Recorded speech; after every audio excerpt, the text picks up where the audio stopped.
The Woman in Black by Susan Hill. Chapter 1. Christmas Eve. My name is Arthur Kipps. When I was a young man, I worked in London. I was a solicitor. I worked for the same company all my life. 14 years ago, I bought this house called Monk's Peace. I live here with my dear wife, Esme. Esme's first husband had died. She was a widow when I married her. I became the father of her 4 young children. Our years at Monk's Peace have been happy ones. It was Christmas Eve. All the family were at Monk's Peace for the holiday. We were all sitting by the big fire at the end of the day. I was in my armchair, listening to the laughter and the talking. "Wake up, Father!" someone called. "We're going to tell ghost stories." The lights were turned off.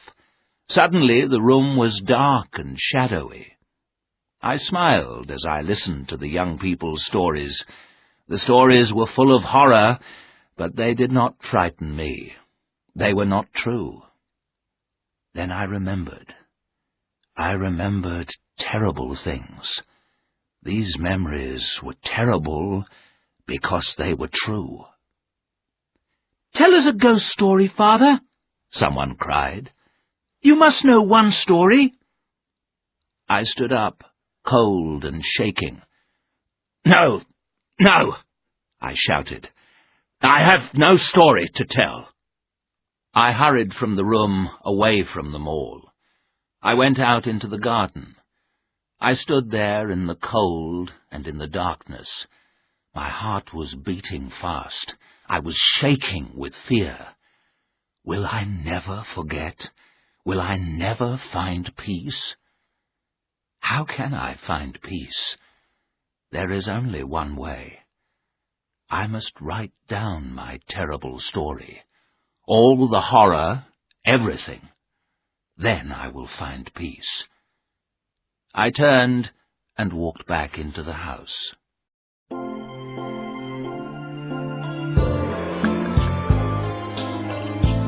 Chapter 2.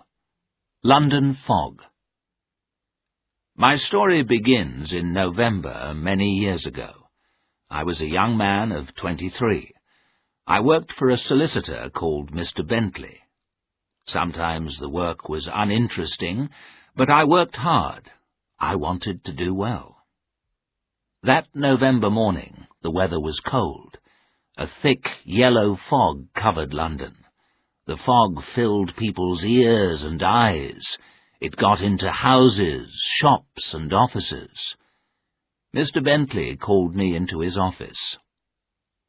"Sit down, Arthur, sit down," Mr. Bentley said. He pointed to a paper on his desk. "This is the will of Mrs. Drablow, Mrs. Alice Drablow of Eel Marsh House in Yorkshire. A strange old lady and a strange house. Have you ever been to Yorkshire, Arthur?" "No, sir." "Well, my boy, go home and pack your bag. Mrs. Drablow is dead. She has no relatives in England, and we are her solicitors. I want you to go to the funeral." Mr. Bentley saw that I was surprised. "I can't go myself," Mr. Bentley said quickly. "I'm too busy." "After the funeral," he went on, "I want you to go to Eel Marsh House. I want you to look at the old lady's papers. Bring back anything important." Mr. Bentley stood up. "The funeral's at 11 o'clock tomorrow morning," he said. "Take the afternoon train from King's Cross Station. Here is the key to Eel Marsh House. Mrs. Drablow's will and other important papers are in this envelope." And he held out a large brown envelope. Written on the front of the envelope was, "Mrs. Alice Drablow, Eel Marsh House, 9 Lives Causeway, Crythin Gifford, Yorkshire." "What a strange address," I said. "Yes, it's a strange address, and it's a strange place," Mr. Bentley said. "Now, Off you go, my boy." There wasn't much time to get ready for the journey. I quickly packed my bag. Then I wrote a note to Stella, my fiancée. Then I set off for King's Cross Station. The fog was thicker now. The smell of fog was everywhere. At last I reached the big, noisy station. I was beginning to feel excited. I was going on a journey. I had an important job to do. I was soon sitting in the train, and then it was moving. Slowly at first, and then faster.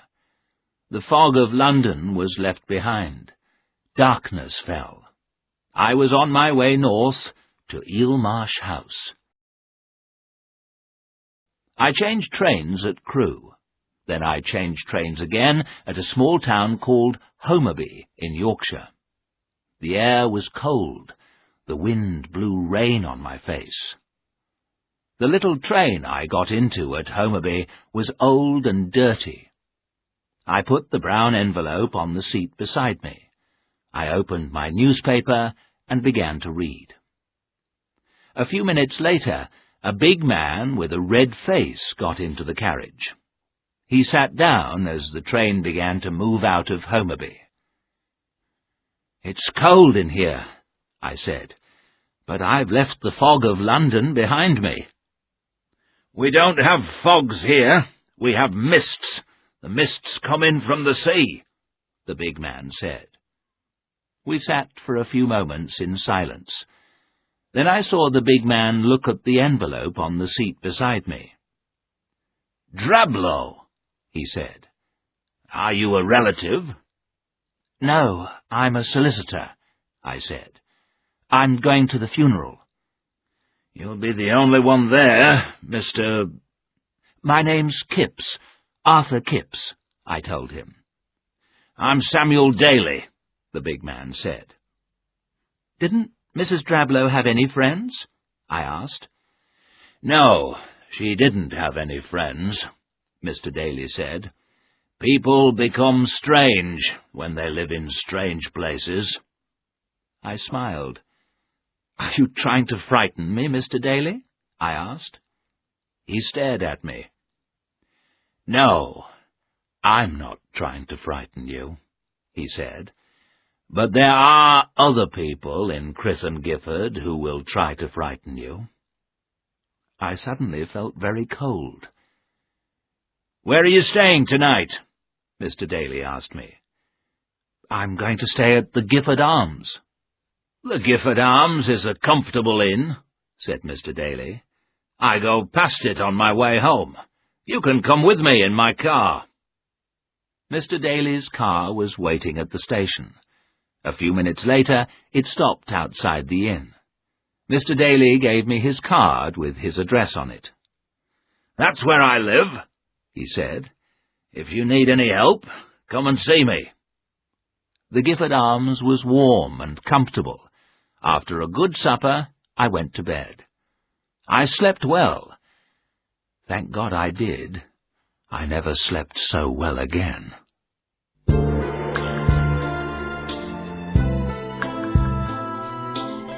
Chapter 3.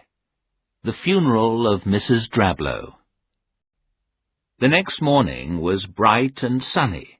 I ate a good breakfast. Then I walked round the little town of Crithon Gifford. It was market day. The little town was busy.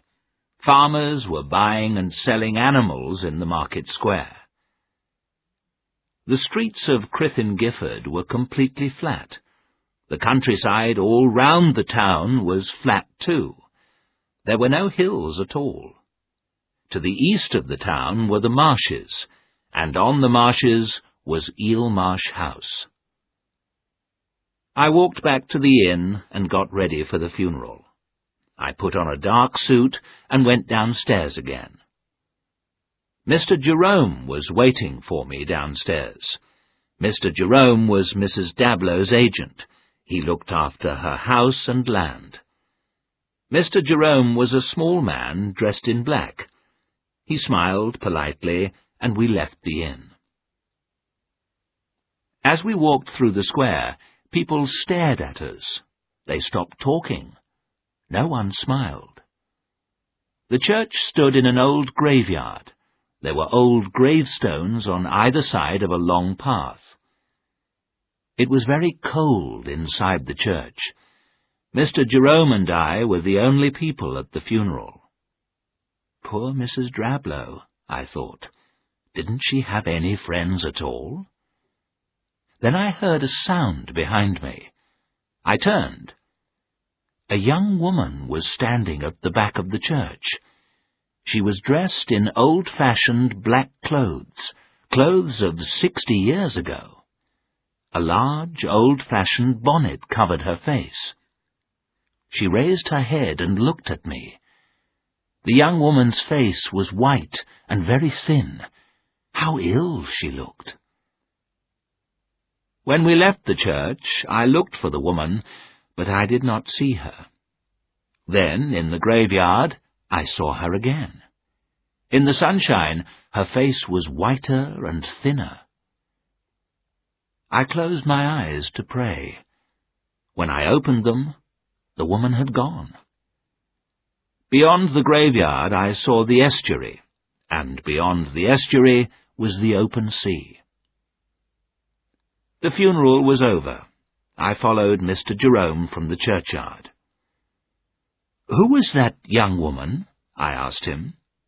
Mr. Jerome stopped and looked at me. "Young woman?" he said. "Yes, a young woman. She was dressed in black, and she looked very ill." Mr. Jerome's face went white.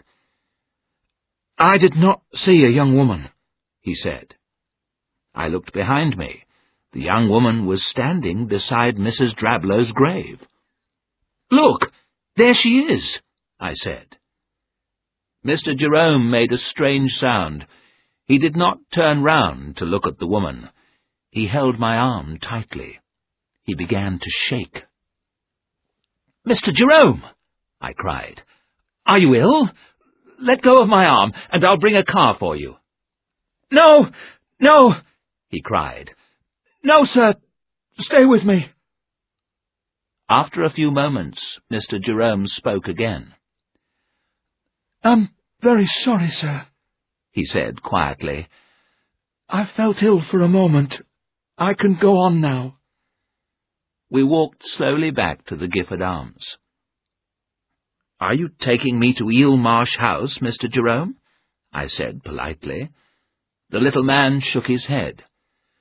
"No, not me," he said. "Keckwick will take you. You have to go across a causeway to get to Eel Marsh House.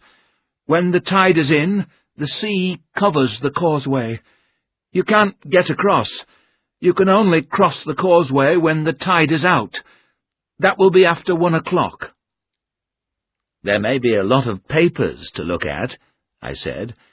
"I may stay in Eel Marsh House tonight." "You will find the inn more comfortable," Mr. Jerome said quietly. "Perhaps you are right," I said. The lunch at the Gifford Arms was a good one, and I ate well. At 1:30, I was waiting outside the inn. The key to Eel Marsh House was in my pocket. I listened for the sound of Keckwick's car.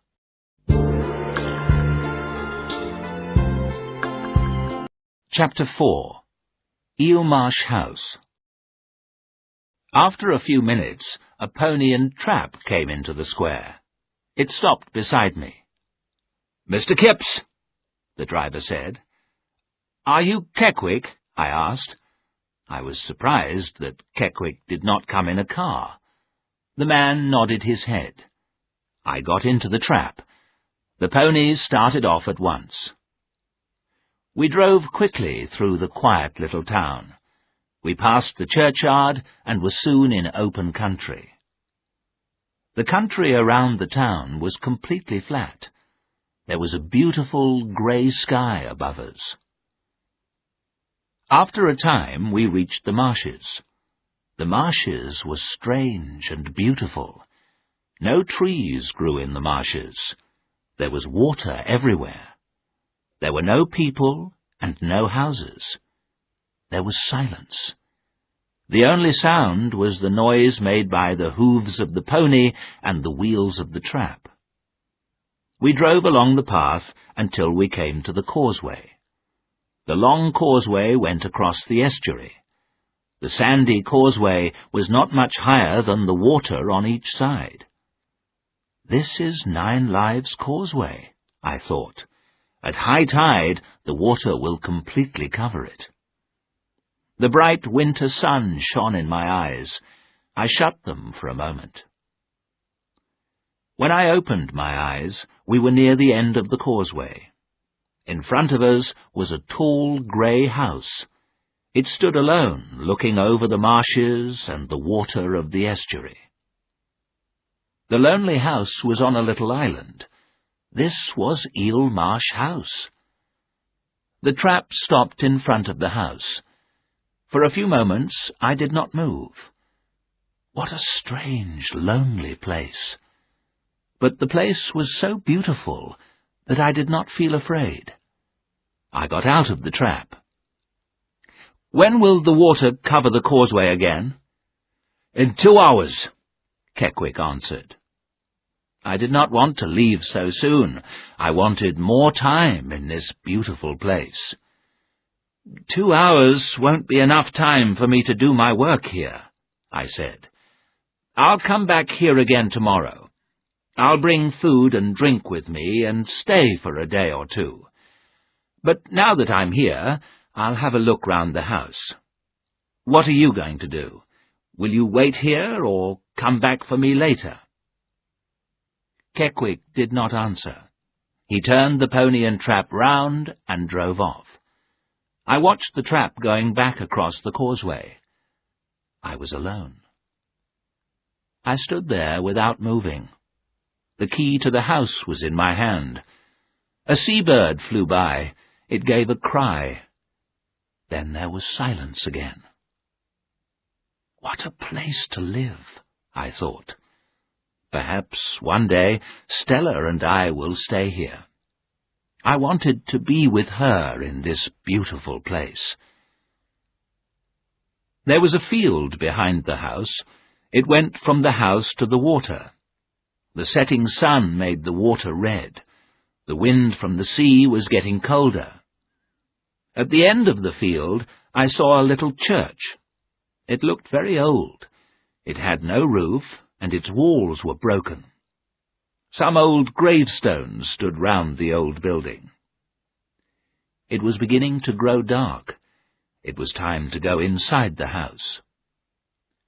And then I saw the young woman again. She was standing beside one of the gravestones. It was the woman in black. She was wearing the same old-fashioned clothes. She looked pale and ill. Her eyes were dark in her pale face. Those eyes! How can I describe them? Her eyes were evil. They stared at me with a terrible hate. There was something the woman wanted from me, something she had lost. What was it? I began to shake with fear. I felt very cold. My heart beat faster and faster. I wanted to run, but I was not able to move. What was wrong with me? The woman stepped behind the gravestone. She had gone. My fear left me. I ran down into the graveyard. I looked for the young woman everywhere, but she had disappeared. There were the marshes, and there was the shining causeway. I was able to see for miles, but there were no houses. There was no place to hide. I did not understand it. Suddenly my fear returned. I ran back to the house. I did not look back. I was too frightened to look back. I reached the house and tried to open the door. My hand was shaking. At last the key was in the lock. I opened the door and stepped inside. The door shut with a bang. The sound went through the empty house. What had happened to me? Who was the woman in black? did not believe in ghosts, but I had seen one, a ghost that was evil and terrible. But I was inside the house now. I was safe. I smiled. I did not believe in ghosts. I had work to do, and I wanted to do it well. I must forget the woman in black. I looked around. I was standing in a dark hallway. In front of me was a wide staircase. On one side was a passage. Perhaps it led to the kitchen. There were several doors, all of them closed. It was getting darker. I switched on a light in the hall. I went to the nearest door and opened it. I then opened one door after another. One door was locked. There was old furniture in every room. It was all large and heavy. There were old pictures on all the walls. Every room had desks and cupboards, and my job was to look through all of them. There was a damp smell in the house. Some of the rooms had not been used for many years. The whole house was dark and shadowy. Mrs. Drablow had lived here alone, I thought. I was not surprised that people said she was strange. I pulled up the blinds at every window. From each window I was able to see the marshes and the estuary. It was a beautiful place, but silent and lonely.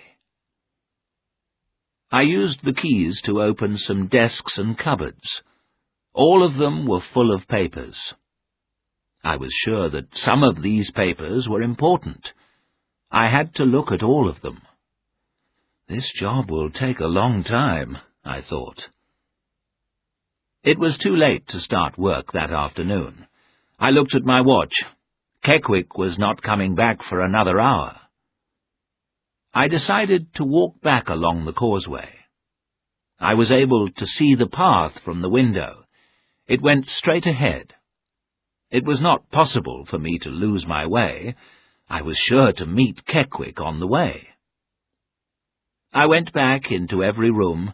I pulled down the blinds. I turned off all the lights. I locked the front door behind me. Then I started to walk along the causeway.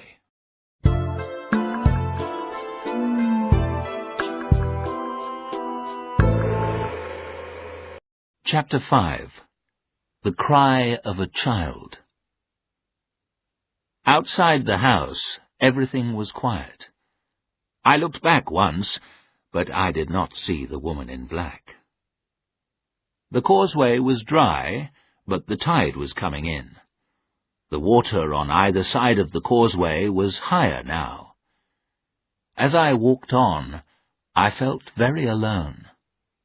The path over the causeway seemed longer, too. I walked faster. The sky and the water were beautiful in the grey light. Then I saw the sea mist. The sea mist was moving quickly over the marshes. In a few moments, the sea mist covered everything. It was a damp, white mist. It was very different from the yellow fog of London. The mist moved about in front of my eyes. Soon my hair and clothes were wet. Now I saw only a short way in front of me. I looked back. I was not able to see Eel Marsh House. It had completely disappeared in the mist. I walked on very slowly. Then I stopped. If I went on, I might walk off the causeway into the deep mud. I decided to go back. But going back was difficult too. The mist was moving all round me. Where was the house? Was I going the right way? I felt very afraid. And then I heard the Pony and Trap. Thank God! Keckwick was coming back for me. I stopped and waited. But now the sounds of the Pony and Trap were going away from me. Now the sound was coming from somewhere on the marshes. What was wrong? Had Keckwick gone off the path? I stood very still. For a moment there was complete silence. Suddenly a pony shrieked with fear. Then I heard a sound I shall never forget. The terrible cry of a child in fear of death. And now the trap was sinking. There was a strange sucking sound. The trap was going down under the mud, and still the child cried out. There was nothing I could do.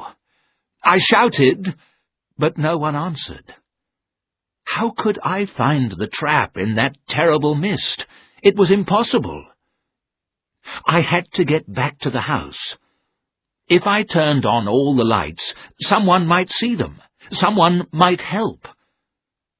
It was dark now. The mist was thicker, too. I heard the sea-water moving nearer.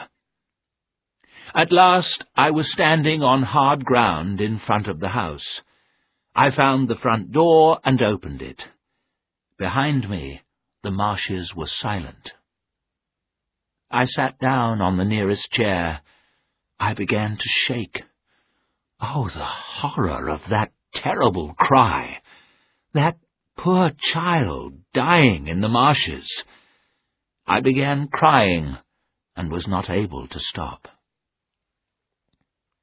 After a time, I made myself stand up. I walked into every room and turned on the lights. I found some brandy in a cupboard. I drank some, and my fear turned to anger. Why had Mr. Bentley sent me here? Why had I left London? I walked in and out of the rooms. I wanted only one thing. I wanted to get away from this terrible place. I walked slowly along a passage on the second floor. The door at the end was locked. I kicked the door angrily, but it did not open. I turned away and walked back. As I went, I looked through every window. The white sea mist was all around the house. I could see nothing. I drank some more brandy. The brandy helped me to forget that terrible sound of the child crying. At last, I fell asleep. A bell was ringing. It rang again and again. I opened my eyes slowly. I looked through the window. The moon shone white in the black sky. How long had I been asleep? I did not know. The bell rang again. Then I remembered with horror the sound I had heard. I remembered the screams of the child. I remembered the shrieks of the pony. I remembered the noise of the trap as it sank down in the mud. Had I heard those noises? Had I dreamt them? I did not know. The bell rang again. Someone was at the door. Who was there? All the lights in the house were on. People had seen the lights and come to help me. I got up slowly and walked to the door. There was only one man at the door. It was Keckwick, and behind him was his pony and trap. They were real, and they were not harmed at all. "I had to wait till the mist cleared," said Keckwick. "And when the mist cleared, the tide was in. I had to wait until the tide went out and the water left the causeway." Then I looked at my watch and saw the time. It was 2 o'clock in the morning. "It's very good of you to come here for me at this time," I said. "I would not have left you to stay here all night," Keckwick said. "No, no, I would not have left you here all night." "How did you get out of the mud?" I began to say. Then I knew. It had not been Keckwick. It had been someone else. But who? Who had been driving on the marshes on a dark November evening? Who? Keckwick looked at me strangely.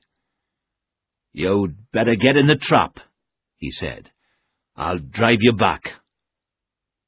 Keckwick knew that something strange had happened to me, but he was not going to ask me about it, and he did not want to hear about it. I got into the trap, and we drove off. I sat in the trap in a dream of horror and fear. I now knew the truth, but I did not want to believe it. The woman in black was a ghost, and the child was a ghost too. I had seen the woman. I had heard the child. They had died long ago, but they did not rest in peace. The innkeeper of the Gifford Arms had not gone to bed. He was waiting up for me. He let me in without a word. It was after 3 o'clock in the morning when I got to bed.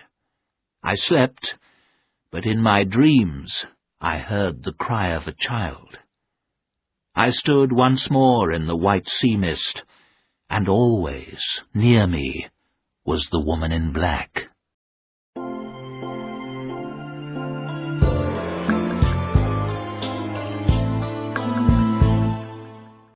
Chapter 6.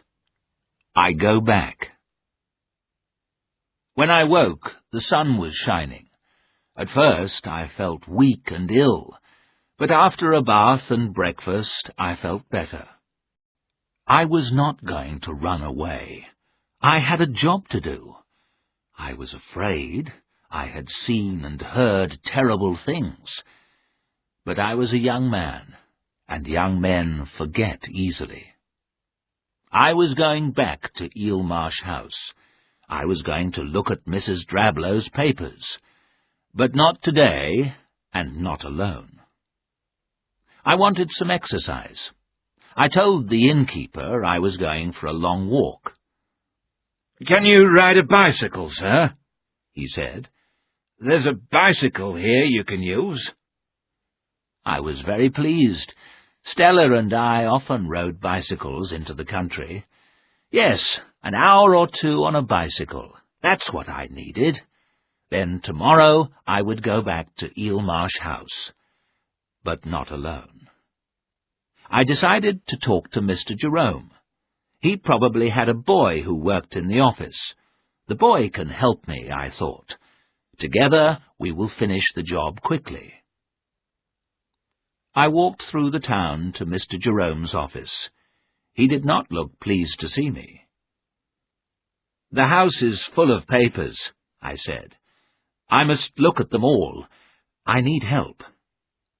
A look of fear came into Mr. Jerome's face.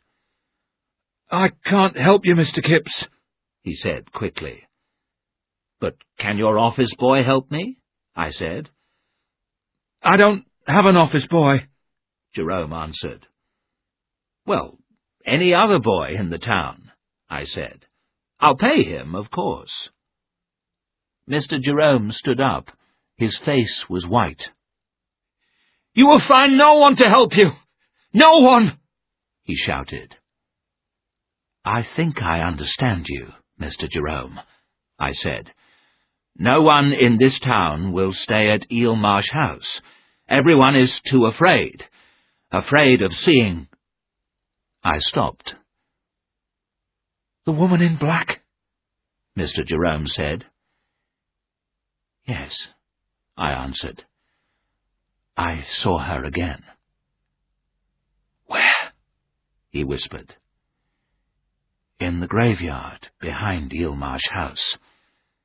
But she's not going to stop me, whoever she is, or was." I laughed. My laugh did not sound true. "I must be brave, Mr. Jerome," I added. "I'm not going to run away." "That's what I said," the little man replied very quietly. I did not understand him. "Well, I'll go back alone," I said. "Perhaps I'll not see the woman again." "I pray that you do not," Mr. Jerome said slowly. "I pray that you do not." I went back to the inn. I wrote a letter to Mr. Bentley. I told him I wanted to stay for a few days. I said nothing about the woman in black. Then I took the bicycle and rode off. The weather was perfect for cycling. The wind was cold, but the air was bright and clear. I decided to ride west, away from the marshes. I was going to ride to the next village and have lunch there. At the end of the town, I looked to the east. I was looking back to the water of the marshes. The marshes were pulling me back. I knew I had to go back to them. But not now. Not today. Taking a deep breath, I turned my bicycle. My back was to the marshes now. I cycled away from the marshes along the country road.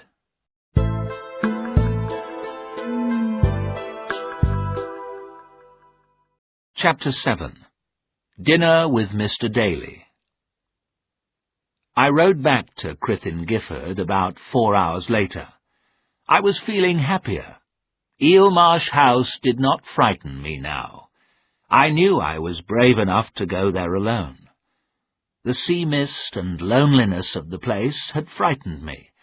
How silly I had been to be afraid. That would not happen again. I turned the corner into the town square. A big car was coming towards me. I stopped quickly, but I almost fell off the bicycle. The car slowed down and stopped. Mr. Samuel Daly looked out of the window. "How are you, young man?" he called. "Fine," I said. "I've had a good ride. I feel hungry, and I'm looking forward to my dinner tonight." "And what about your business? Have you been out to the house?" "Yes, of course," I answered. "It won't take me long."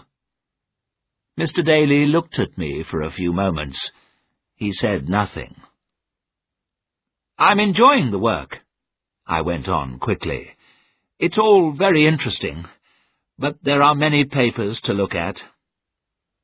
Mr. Daly went on staring at me. "Mr. Kipps," he said, "those are brave words, but I don't believe them.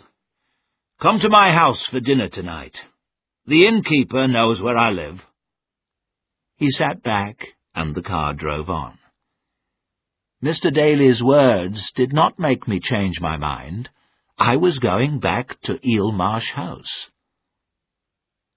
I went shopping in the town. I bought tea, coffee, and bread. Then a large torch and rubber boots. I wanted to be ready for anything at Eelmarsh House. I told the innkeeper what I was going to do. "Tomorrow," I said, "I'm going to go to Eelmarsh House. I'm going to stay there for 2 nights. Can I use your bicycle?" The innkeeper nodded. He said nothing, but he looked at me sadly. In the evening I cycled out to the Daly's house. It was a very large house. Mr. Daly was clearly a rich man. Mr. Daly and his wife gave me a friendly welcome. The food and drink were very good. All through dinner, Samuel Daly talked about himself. He had worked hard all his life. Now he owned land and houses. I told him about Stella and our plans for the future. After dinner, Mrs. Daly left us. Until then, Mr. Daly had not spoken about Mrs. Drablow or Eelmarsh House. He filled my glass and his own with wine. "You're a fool to go on with it," he said. I knew what he meant. "I've got a job to do, Mr. Daly," I said, "and I want to do it well." "Listen to me, Arthur," Daly said. "There are stories about that place. Stories I'm not going to tell you. You'll hear them from other people. Perhaps you've heard them already. You've been out to the house, haven't you?" "Yes, I've been there," I answered, "and I heard and saw things I cannot understand." And then I told him everything. Mr. Daly listened carefully, but said nothing. "I think the woman in black is a ghost," I said. "She made me afraid. She has the power to make people afraid. But that is all. She did me no harm." "And what about the pony and trap? The child's cry?" Daly asked. Yes, I thought to myself, the child's cry was the worst of all. But I did not say that to Mr. Daly. "I'm not running away," I said. "You shouldn't go back," Daly said. "I must." "Then don't go alone." "No one will go with me," I answered. "I'll be all right. After all, Mrs. Drablow lived there alone for 60 years. "Alone? I wonder," Mr. Daly said. He stood up. It was time for me to go. A servant brought my coat. When the man had left, Daly said, "Are you really going back to that house?" "I am," I answered. "Then, if you must go, take a dog," Daly said. I laughed. "I haven't got a dog," I said. "But I have a dog," Daly answered. "You can take her with you now." We walked out of the house together. "Wait here a moment," Daly said. He walked round to the back of the house. I stood there, smiling. I liked dogs. I was happy to have a dog with me in that empty old house. After a few moments, Daly returned with a bright-eyed little dog. "Take her," he said. "Bring her back when you've finished." "What's her name?" "Spider." Hearing her name, the little dog wagged her tail. "Thank you," I said. "Come on, girl. Come on, Spider." I began to walk away. The dog did not move. She looked at Daly. "Go on, girl," he said. Spider ran over to me at once. Waving goodbye, I got on my bicycle.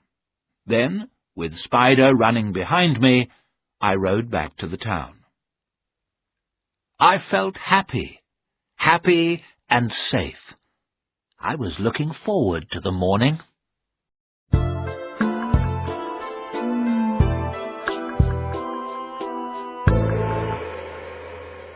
Chapter 8. Sounds in the Night. Next day the weather was good. At 9 o'clock Mr. Bentley phoned from London. "I've received your letter," he said.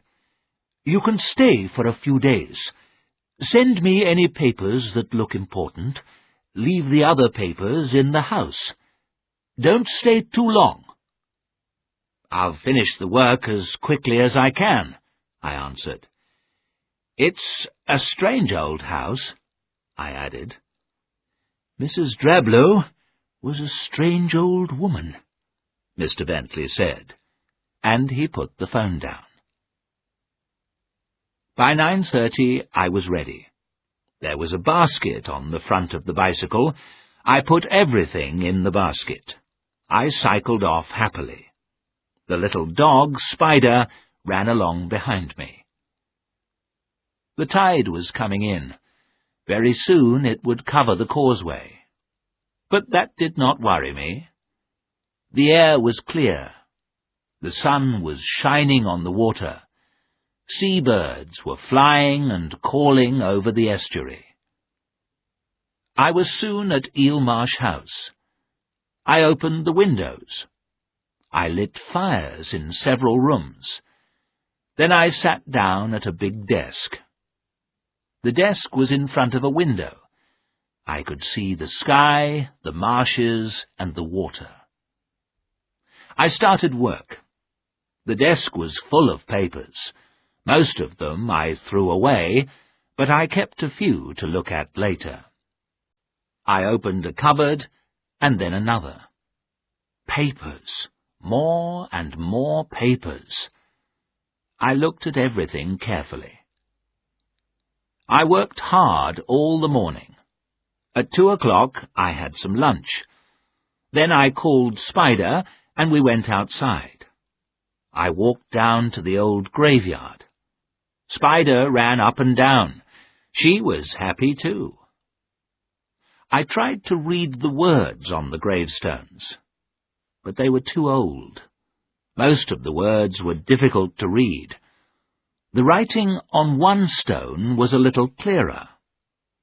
Some letters were worn away, but I could read most of the words. 2 people were buried here. I wondered who they had been. I looked around me. It was a sad place, but I did not feel afraid. The air was colder now. I went back to the house, and Spider followed me. I was soon back at my desk again. I read paper after paper, but there was nothing important. I made myself a cup of tea. I went on working. When it was dark, I closed the curtains. I turned on every light in the house. I put more coal on the fire. I brought papers from other rooms. Papers! So many papers! Mrs. Drablow had thrown nothing away in 60 years. It was getting late, but I went on working. I'll be finished in a day and a half, I thought to myself. Then I'll return to London and my dear Stella. At last I was too tired to go on. I took a book to read in bed. Then, taking Spider with me, I went upstairs. I was going to sleep in a bedroom at the back of the house. I read for about half an hour, then I turned out the light. Spider was already asleep near the bed. Some time later I woke up. The moonlight was shining into the room. Why was I awake? What had happened? I sat up, and then I saw Spider. The little dog was standing at the door. She was staring at the door, listening. The little dog was terrified, and so was I. I listened too. Yes, I could hear something. The sound came from somewhere inside the house. Bump, bump, bump. What was it? Spider looked at me, growled, and listened again. I got slowly out of bed. My heart was beating fast. I opened the bedroom door. The passage outside was dark and empty. Spider ran down the passage. I heard her sniffing at every closed door. I heard the sound again. Bump, bump, bump. It came from a passage on the left. Very slowly, I began to walk towards the sound. I opened the doors one by one. Every room was dark and silent. There was a door at the end of the passage. Spider sniffed under this door. Her growling became louder. It was the door I had found locked on my first visit to the house. It was the only door I could not open. Yes, the sound came from behind this door. Bump, bump, bump. I had heard this sound long ago. I had heard it when I was a child.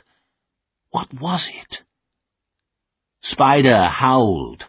The frightened little dog pressed against my legs. We were both shaking with fear, and still the sound went on. Bump, bump, bump. I heard another sound. It came from behind me. It came from the front of the house. The bumping noise stopped. I turned away from the locked door. Slowly and carefully, I walked back to my bedroom. Everything was quiet. The second sound had come from inside the house. I was sure of that. I looked round the room. Perhaps the sound had come from outside. I looked out of the window. I saw nothing, no one. The marshes were silver and grey in the moonlight. Did I hear a cry? I listened again. No. I felt something warm against my leg. I bent down to stroke the little dog. She was quiet again. I listened. Everything was quiet. The house and the marshes were completely silent. After a time, I went back to the closed door. I turned the handle. The door did not open. I pushed my shoulder against the door. It did not move. There was no keyhole in the door. I could not see into the room. I went back to bed, but it was a long time before I fell asleep.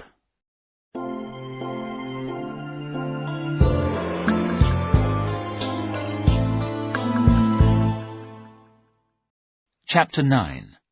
Behind the Door. The morning was cold and wet. The sky was covered with thick clouds. It was raining. I was very tired, but after breakfast I felt better. I went back to the locked door. I stood and listened, but I heard nothing. At 9 o'clock I rode back along the causeway on the bicycle. Spider ran beside me. There was a letter from Stella at the Gifford Arms Inn. Her loving words made me feel very happy. In 2 or 3 more days we would be together again.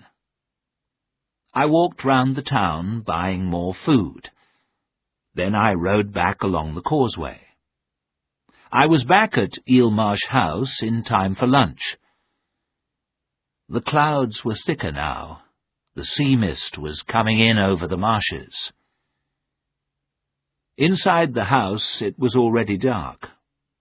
I put on all the lights, but the house stayed dark and shadowy. My fears returned. I decided to go back to the town. I went outside. There was some mist around the house, but I was able to see the causeway. However, it was completely covered by water. I could not return to Crythin Gifford that day. So I whistled to Spider. She ran to me quickly. We both went back inside the house. I emptied papers from more cupboards. I started work again. I worked hard for several hours. I found a packet of letters tied together. They looked interesting. After supper, I sat down by the fire and opened the packet. There were some papers and some letters. The letters were all in the same handwriting. They were signed Janet, or J. I remembered the gravestone I had seen. It was in the graveyard at the back of Eelmarsh House. One of the names on that gravestone had been Janet. Was this the same Janet? There were dates on the letters. The letters had been written 60 years ago. Each letter began with the words, "Dearest Alice." Alice was Mrs. Drablow's first name. All the letters were written to Mrs. Alice Drablow. I looked through them quickly. Janet was Mrs. Drablow's younger sister. I began to read the letters carefully. They were short and in simple language. They told a sad story. Janet was unmarried, but she was going to have a child. The child's father refused to marry Janet, and he left the country. Janet did not know what to do. Her family refused to help her. Then the child was born, a boy. For a few months there were no letters. Then Janet began writing again, and now her letters were full of anger. "The child is mine," Janet wrote. "I will never give him to strangers." But Janet was unmarried. She was poor, and she could not keep the child. At last she had to agree that Alice could take the boy. In her last letter, Janet wrote, "Love him, Alice. Love him as your own child. But remember, he is mine. Mine. He can never be yours. Forgive me. My heart is breaking." Poor Janet, I thought. What a sad story. I began to look at the other papers. The first one was from a solicitor's office. The paper was about a boy called Nathaniel. Nathaniel was the son of Janet Humphrey. Nathaniel had been adopted by Thomas and Alice Drablow of Eelmarsh House. Alice Drablow was Janet Humphrey's married sister. Nathaniel had been given the name Drablow. So the child, Nathaniel Drablow, had lived here, I thought, away from the mother who loved him. I thought for a few moments about Janet Humphrey and her sad life. Then I picked up the next paper. At that moment, Spider growled. The little dog was standing at the door. Every hair on her body was stiff with fear. I sat there for a few moments, frozen with fright. Then I stood up. If this was a ghost, I must face it. I made myself walk to the door. I opened it. Spider rushed out of the room and up the stairs. I heard her run along the passage. She stopped. I knew she had stopped outside the locked door. I heard the sound again. Bump, bump, bump. I knew what I must do. I must open that door. There was an axe in the woodshed. I must get that axe. Taking my torch, I stepped outside the house. It was very dark, but I found the woodshed and the axe. As I was walking back, I heard the sound of the pony and trap. It came from the front of the house. Had Keckwick come back for me? No one was there. No one at all. I could still hear the pony and trap, but now the sound was coming from the marshes. I stood there, Spider beside me. I was terribly afraid. Again, I heard the sounds of the water and the mud. I heard the pony shriek. I heard the child's awful cry. And then silence. I was shaking now. My mouth was dry with fear. I had heard these sounds before. The pony and child were not alive. I knew this. A pony and trap and all the people in it had sunk beneath the water. Spider began to howl and howl. I put down the axe and the torch and picked up the little dog. I carried her into the house. She was afraid, and so was I.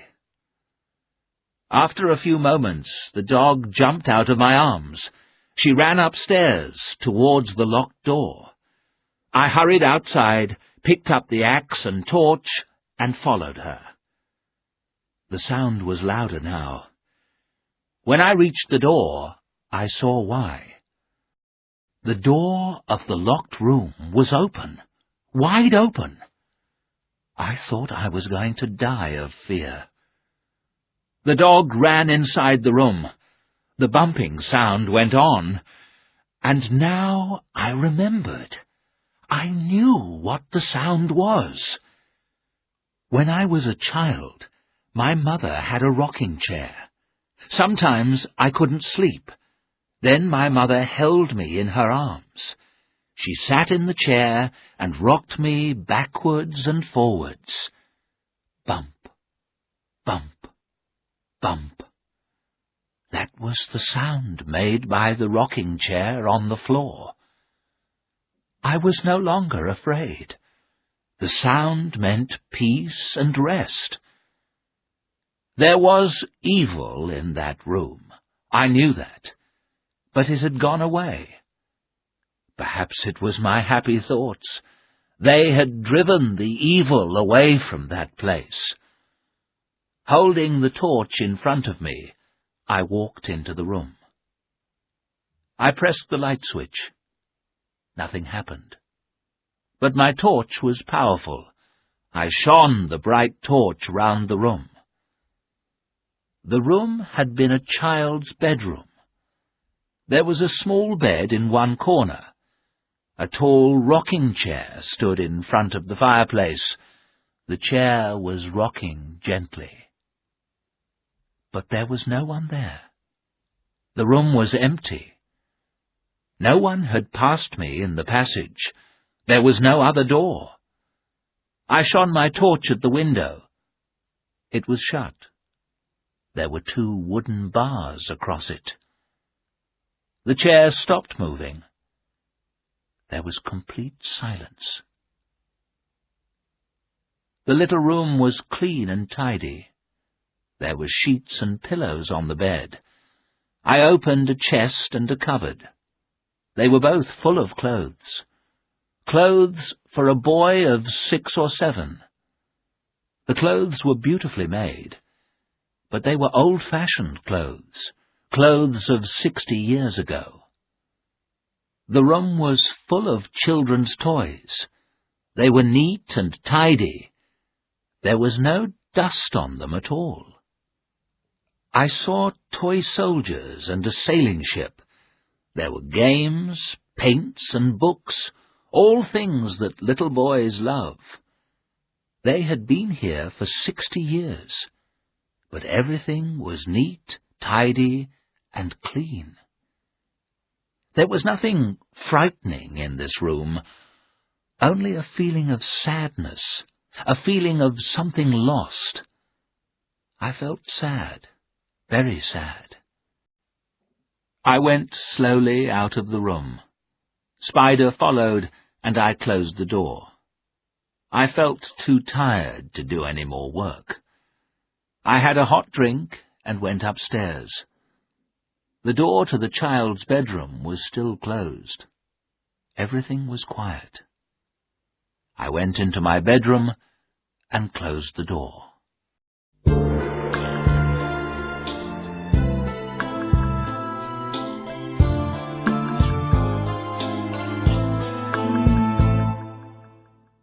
Chapter 10. Terror on the Marshes. That night there was a very strong wind. It whistled and howled around the house. The windows shook. I slept, woke, and slept again. Then suddenly I was wide awake. I thought I heard a cry. The wind blew more loudly. Then I heard the cry again. It was the cry of a child, a cry for help, the cry of a child dying in the marshes. For how many years had the child cried out? "Rest in peace," I prayed. But that child could not. I could not sleep. I got up. I opened the bedroom door. Spider followed me into the passage. Suddenly, 2 things happened. someone or something went past me. The wind howled louder than ever, and all the lights went out. I stood there in the darkness. I could not move. Who had gone by? Who was in the house with me? I had seen and heard nothing. But I was sure of one thing. Someone had gone along the passage to the child's bedroom. Someone dead for many years. A ghost. I had to have a light. I walked back carefully into my bedroom. I went slowly to the table near my bed. I found the torch and picked it up. But it slipped from my fingers. It fell and broke on the floor. Spider came close and touched my hand. As I held the little dog, the wind howled again. And once more, louder than the wind, I heard the child's cry. I could not sleep. I must have a light, I thought. I cannot stay here in the dark. Then I remembered.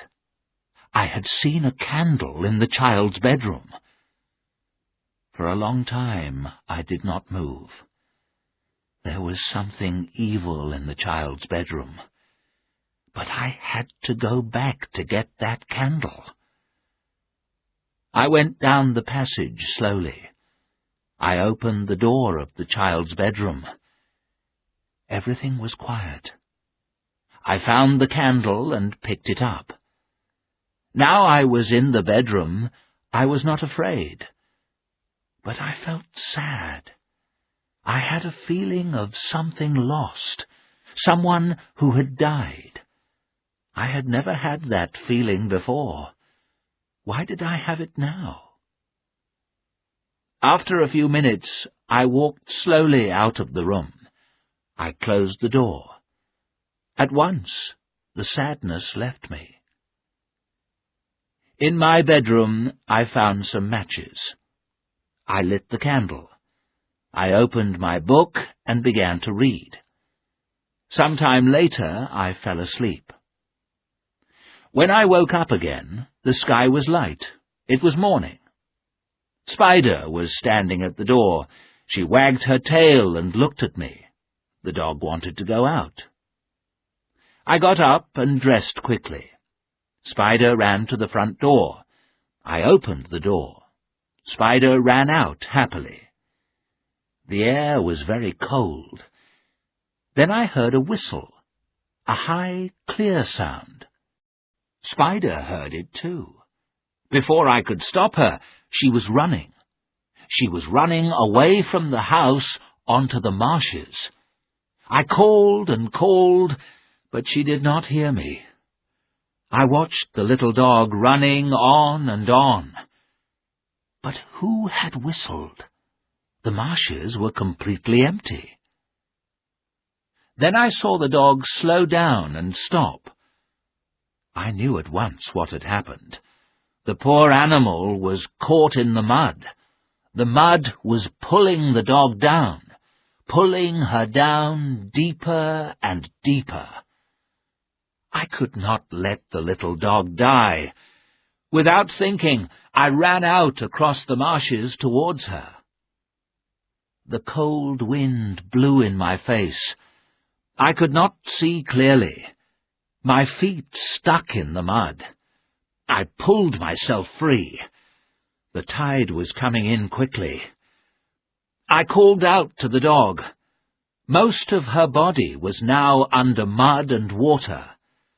I could not get any nearer to her. I could do nothing. We will both die here in this terrible place, I thought. No, it could not happen.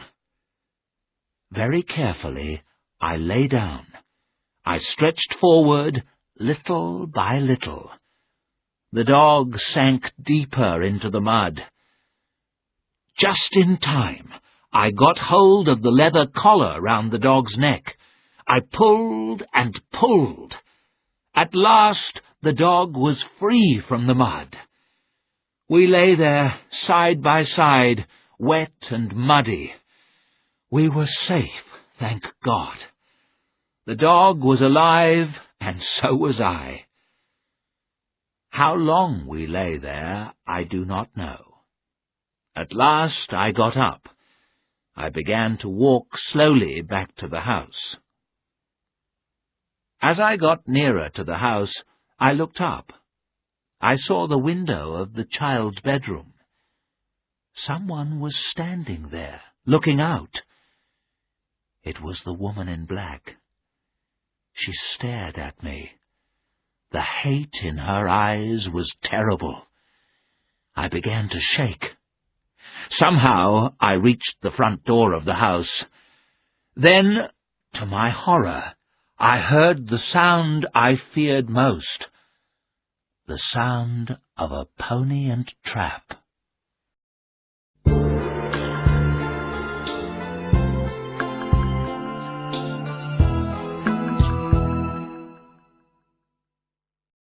Chapter 11. I Leave Eelmarsh House. The next thing I knew, I was lying on a couch in the sitting room. Mr. Daly was leaning over me. I tried to sit up, but I couldn't. I did not know what had happened to me. "The trap! The pony and trap!" I said. "Oh, that was me," Samuel Daly said with a smile. "I've come here in a pony and trap. It's safer than a car on that causeway. What's the matter? What did you think?" I've heard another," I said. "Keckwick, perhaps?" "No, not Keckwick," I said. "But why did you come?" "I was worried about you," said Daly. "It's a good thing I came. People have drowned in those marshes, you know." "Yes, I was nearly pulled under. And the dog." Then I remembered. "Spider!" I cried. "Where's Spider? Did she—" "She's safe," Daly said. "She's here." At the sound of her name, the little dog jumped up and wagged her tail. "Now I'm taking you home with me," said Daly. "You can't stay here." For a few moments I said nothing. I remembered what had happened to me. I knew that the woman in black was a ghost. But why was she here?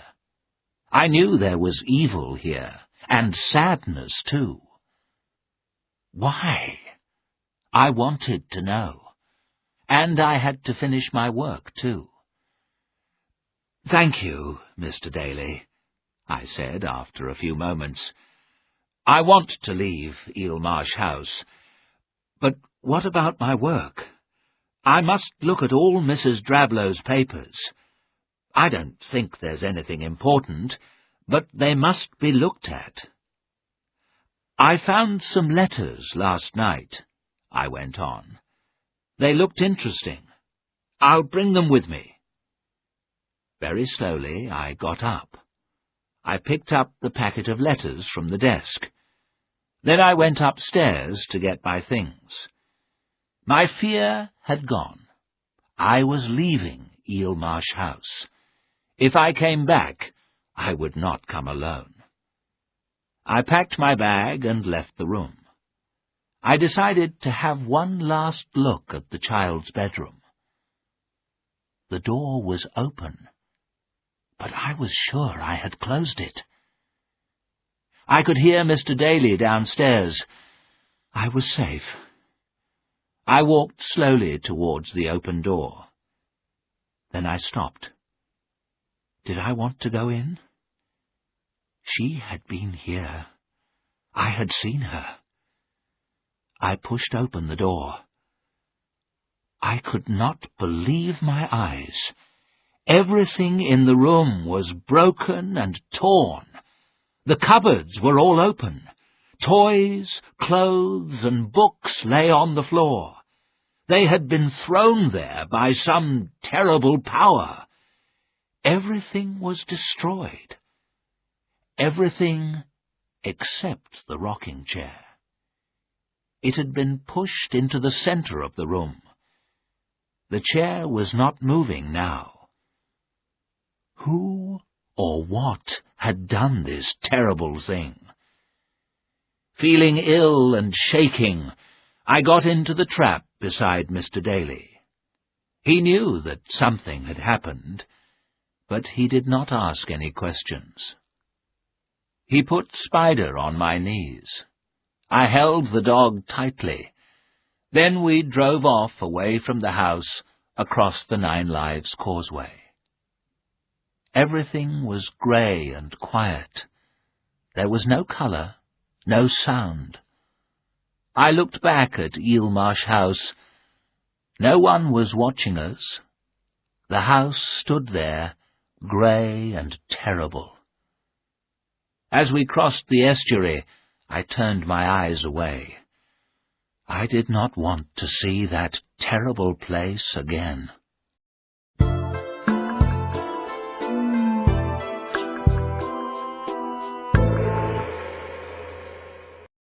Chapter 12. The Death Certificates. The Dalys invited me to stay with them for a few days. I agreed, thankfully. After a few days, I would go straight back to London, not to Eelmarsh House. I would never go back there again. But I was angry. I had not finished my work. The woman in black had stopped me. Then I remembered the papers I had brought with me from Eelmarsh House. The letters told a sad story. I wanted to know how the story ended. I read the letters again. Poor Janet. She had loved her child so much, but she was unmarried. She could not keep her boy. She had to give him to her sister, Mrs. Drablow. The child had lived at Eelmarsh House. What had happened to him? I picked up the other papers and looked at them. They were death certificates. The first was for a boy. Name, Nathaniel Drablow. Age, 6 years. Cause of death, drowning. I looked at the second certificate. Rosa Judd, nursemaid. Cause of death, drowning. On both certificates, the date of death was the same. I held the death certificates tightly in my hand. I felt myself grow cold. I got up and walked about the room. Then I looked at the last piece of paper. It was another death certificate. This time, the date was 12 years later. The certificate was for Janet Humphrey, unmarried, age 36 years, cause of death, heart failure. I sat down in my chair. One thing was clear.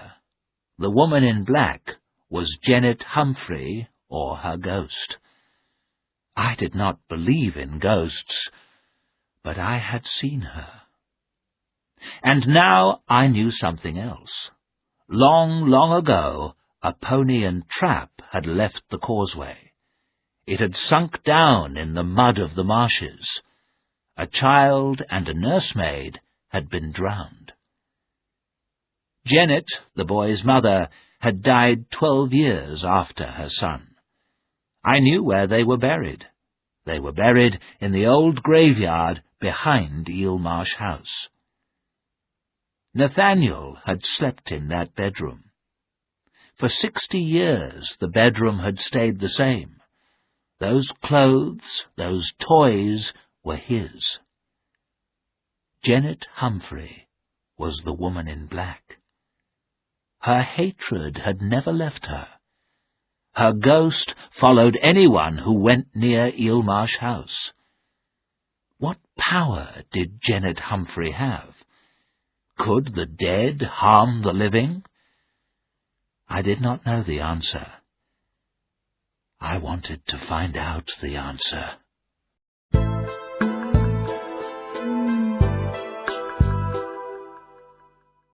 Chapter 13. Nothing can happen now. That evening, after dinner, I had a long talk with Mr. Daly. Spider was asleep in front of the bright fire. Daly gave me a drink, and I began my story. I told him everything I had seen and heard. When I had finished, there was silence. My story was told. I was at peace. "Well, young man," Samuel Daly said at last, "you've had an unhappy time here." "Yes," I said, "but it's finished. Those things can't harm me now, can they?" Daly said nothing, but he looked unhappy. "Nothing can happen now," I said with a smile. "I'm never going back there. All is well." Daly said nothing. I began to feel worried. "Can there be anything else?" I asked. "Nothing will harm me now, will it?" "Not you, perhaps," Daly said slowly. "You can leave, but the rest of us must stay here. We have to live with it." "With what? Live with what?" I asked. "This town has lived in fear for a long time," Daly said.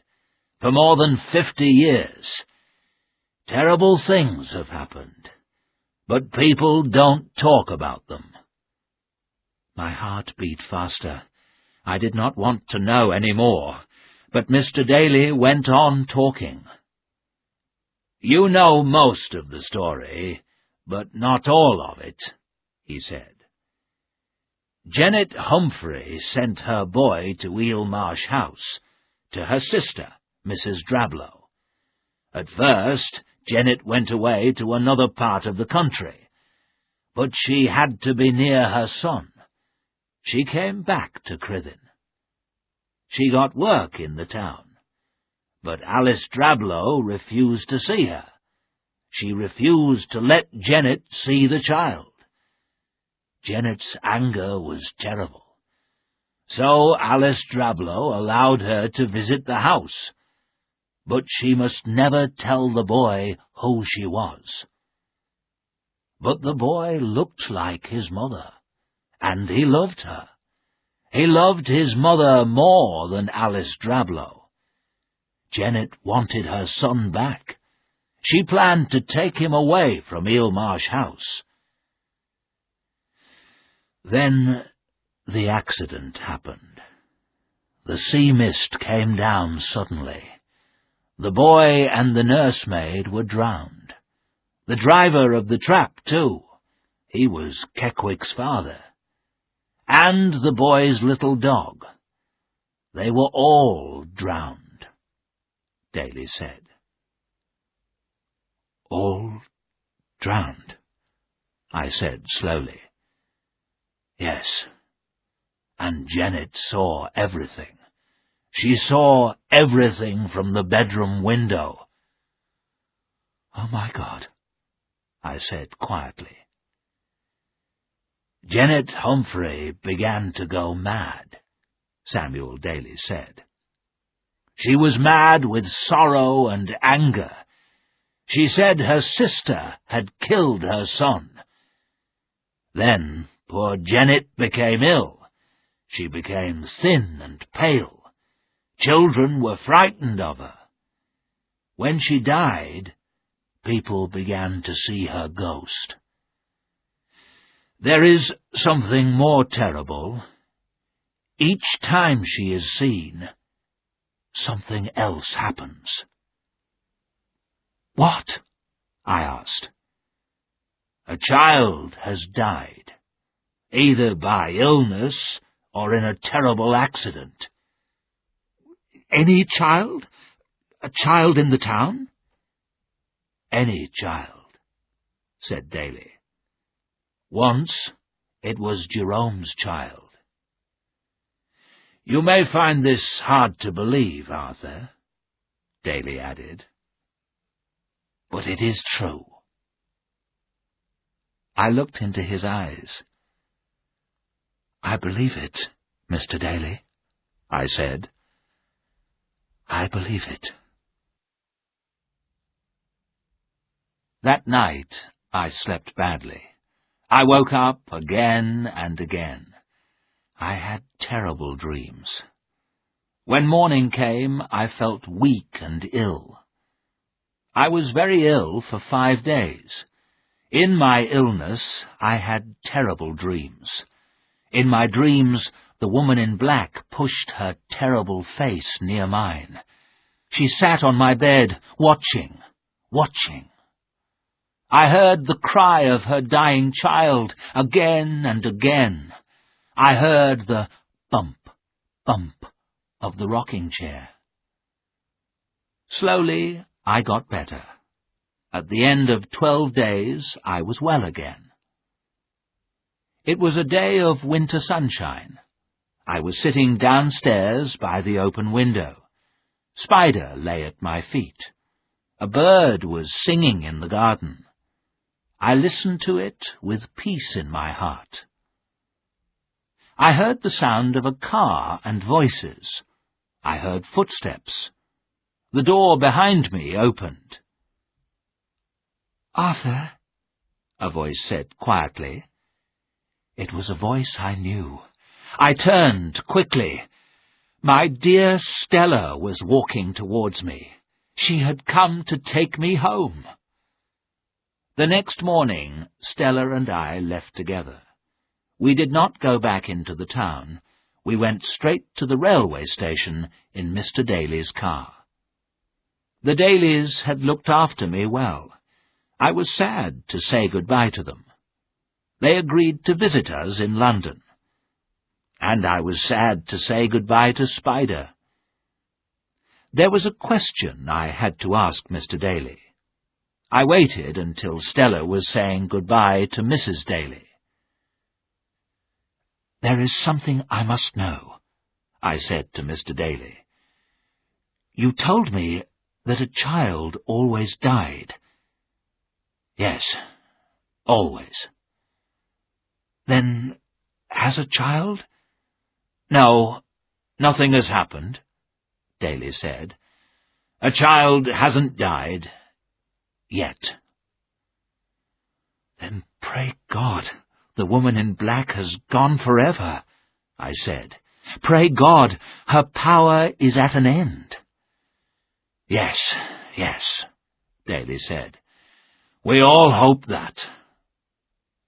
I began to feel sorry for poor Janet Humphrey. She had lost her son. Her sorrow and anger had made her mad. Now Mrs. Drablow was dead. Eelmarsh House was empty. Wasn't that the end? Could Janet Humphrey rest in peace now? The train was waiting. I said goodbye to the Dalys. Thank God, my business in Crithin Gifford was finished.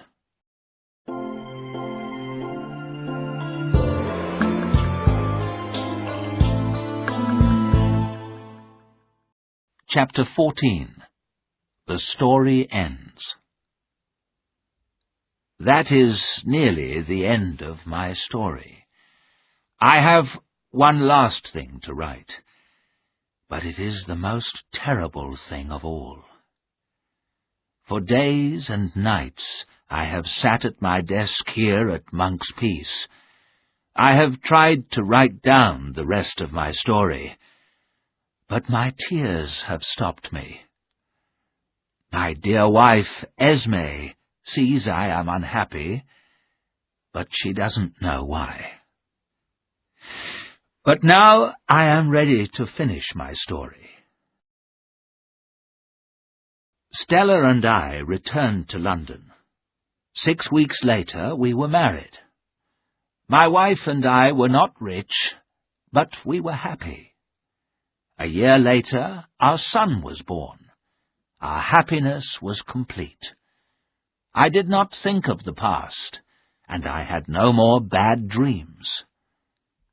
Another year passed.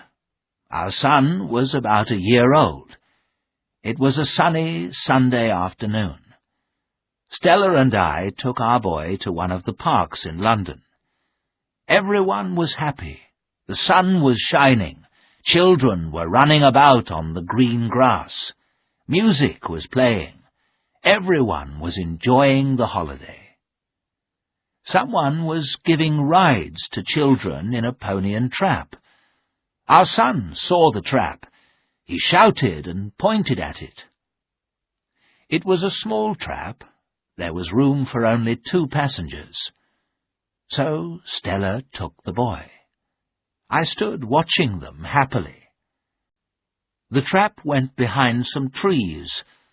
I looked around me at the happy people, and then I saw her, the woman in black. She was standing near a big tree. She looked at me. There was no mistake. I was looking at the white face and staring eyes of Janet Humphrey. My body was icy cold. I could not move. I saw the terrible hate in the woman's eyes. At that moment, the Pony and Trap came back. It came towards me, between the tall trees. My dear Stella was smiling. Our little son was laughing. I stepped forward. They passed the tree where the woman in black was standing. She moved quickly in front of the pony. The frightened pony shrieked. It turned and ran back under the trees. The driver could not stop it. There was a terrible crash. Then silence. The woman in black had gone. But my darling Stella and my dear son lay on the grass. They did not move. Our baby son was dead. Stella's body was broken, but she did not die, not then. For 10 long months I sat by her bed. Then Stella died at last from her terrible injuries. They asked me for my story. I have told it. There is nothing more to write.